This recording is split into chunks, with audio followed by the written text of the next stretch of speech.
हरे कृष्ण। आज हम पढ़ेंगे श्रीमद् भगवत गीता अध्याय 5 श्लोक 26।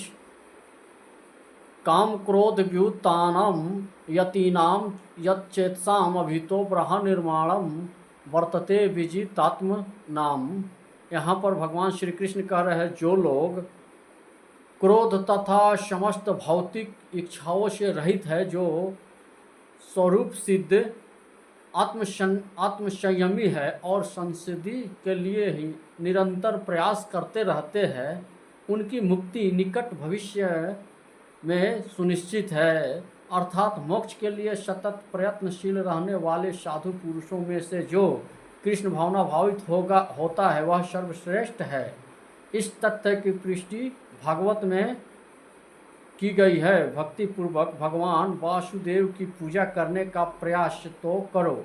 बड़े से बड़े साधु पुरुष भी इंद्रियों के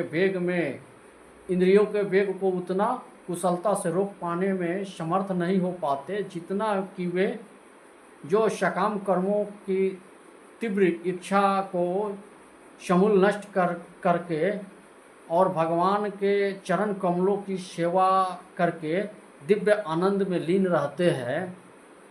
बुद्धिजीव में कर्म के फलों को भोगने की इच्छा इतनी बलवती होती है कि ऋषियों मुनियों तक के लिए कठोर परिश्रम के बावजूद ऐसी इच्छाओं को वश में करना कठिन होता है। जो भागवत कृष्ण चेतना में निरंतर भक्ति करता है और आत्म साक्षात्कार में सिद्ध होता है, वह शीघ्र ही मुक्ति प्राप्त करता है। आत्म साक्षात्कार का पूर्ण ज्ञान होने से वह निरंतर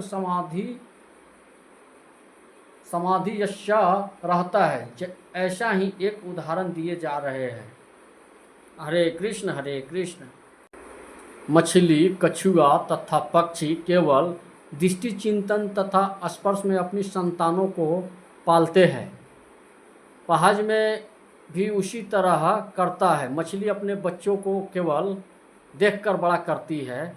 कछुआ केवल चिंतन द्वारा अपने बच्चों को पालता है। कछुआ अपने अंडे स्थल में देता है और स्वयं जल में रहने के कारण निरंतर अंडों का चिंतन करता रहता है। इसी प्रकार भागवत धाम में दूर स्थित रहकर भी भगवान का चिंतन करके कृष्ण भावनामृत द्वारा उनके धाम पहुंच सकता है। उसे भौतिक क्लेशों का अनुभव नहीं होता। यह जीवन अवस्था ब्रह्म निर्माण अर्थात भगवान में निरंतर लीन रहने के कारण भौतिक कष्टों का अभाव कहलाती है।